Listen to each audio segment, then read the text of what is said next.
Bonjour, aujourd'hui nous accueillons Manon, une enquêteure du crime organisé, avec qui nous allons aborder le sujet du terrorisme, plus précisément l'événement qui s'est produit à Ottawa. D'abord, en quoi consiste votre travail? Moi, je suis sergent détective, donc je m'occupe d'enquêtes au niveau de la place Versailles, au niveau de la division du crime organisé. Comment avez-vous vécu l'attentat d'Ottawa ici à Montréal? C'est certain que nous, on nous a envoyé tout de suite une série d'avertissements d'être plus vigilants, qu'il fallait être sur nos gardes, il y avait des choses qu'il fallait être un peu plus alerte qu'au quotidien. De minute en minute, on était pour nous tenir informés des développements. Quel genre de mesures ont été apportées? Un exemple ici, ce sont des bureaux fermés à l'intérieur de la place Versailles. Donc, ça peut arriver qu'une police ne porte pas son arme à feu sur elle pour se déplacer entre la cuisine et la salle de bain. Une demande qui a été faite, c'est qu'on soit armé. Étant dans la place Versailles, un centre d'achat, un endroit public. Donc, ça a été une des mesures, entre autres, qui nous a été demandée. Un peu plus être sensible si on voit des signes de manifestants ou de rébellion quelconque, puis de signaler, bien sûr, à l'intérieur de nos services, les choses qui pouvaient être douteuses ou alarmantes. Êtes-vous préparé à ce que ce genre de situation se produise? On ne peut jamais être prêt à ces situations-là. Émotivement, on ne s'attend pas à ça.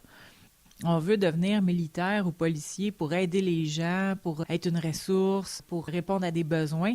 On ne s'attend surtout pas à ce que des gens, sans cibler personne en particulier, s'en prennent à nous pour nous tuer. Malgré qu'on est conscient d'un risque, mais on s'attend que si on a à mourir, c'est parce que l'autre personne a une arme à feu ou a une situation d'urgence qui nécessite ça, pas quelque chose de gratuit choisi au hasard, là. Est-ce qu'on est formé pour réagir? Oui, si on voit l'individu qui tire ou qui veut tirer. Et il n'y a pas de façon miracle pour nous de deviner qui prévoit nous attaquer si on ne voit pas une arme ou un danger. Donc, ça peut être quelqu'un qui passe tout simplement près de nous, tout à coup nous attaque. Êtes-vous davantage alerte depuis l'attentat? C'est certain que depuis ces événements-là, je pense qu'on est tous sur nos gardes davantage. On se méfie davantage. Il y a des policiers qui étaient peut-être moins vigilants sur les médias sociaux, qui laissaient paraître des fois une photo, qui laissent comprendre qu'ils sont policiers ou qui étaient inscrits dans leurs données ou qui avaient moins bien sécurisé leur Facebook. Il y a beaucoup de gens qui se sont ravisés là-dessus et qui ont été effacés certaines affaires, modifiées ou camoufler leur profil, être plus sécuritaire. Ça l'a suscité ça. Aussi, le lien avec nos données publiques. Ça fait réfléchir parce qu'il y a beaucoup de choses que les citoyens ne savent pas et que l'information, elle est publique. Par exemple, si on achète une maison, c'est public. Mais si dans notre métier, on a écrit policier dans l'acte d'achat, ben c'est inscrit au grand public. Fait que le voisin pour une pièce peut consulter ça puis savoir quel emploi qu'on a, là. Au niveau policier, nous, c'est sûr qu'il y a eu des choses qui ont été mises en branle pour améliorer la sécurité. Croyez-vous qu'un endroit public comme la place Versailles est plus susceptible d'être attaqué malgré la présence d'un bureau policier? Ben, en fait, je crois que tout rassemblement de policiers, tous les endroits où il y a plusieurs policiers peuvent être une cible. Surtout pour des associations comme ça qui veulent ébranler le système. Ils vont cibler un quartier général.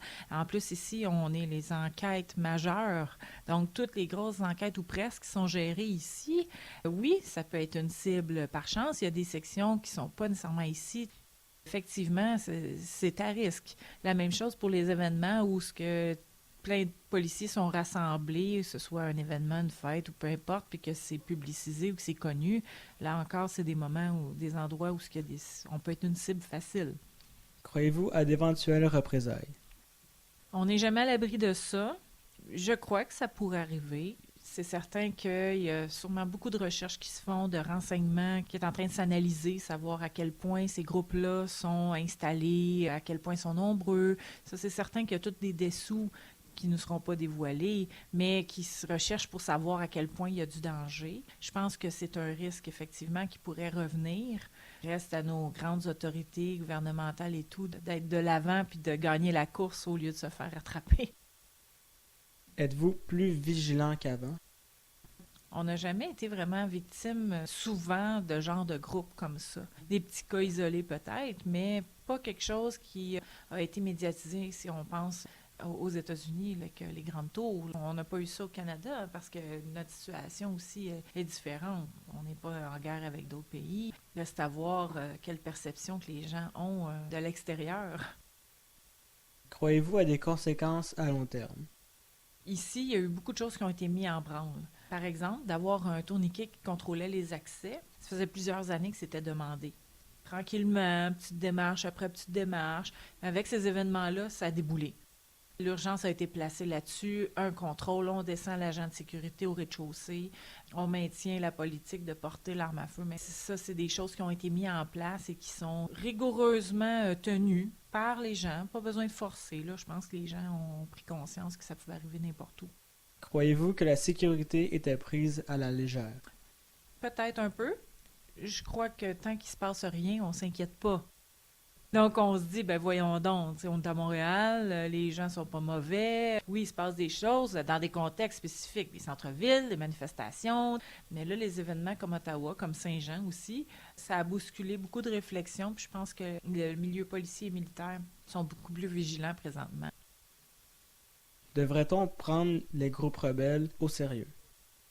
Malheureusement, je ne peux pas répondre adéquatement parce que, comme je vous dis, le renseignement qui va être cherché, fouillé, moi, je n'appartiens pas à la boîte du renseignement.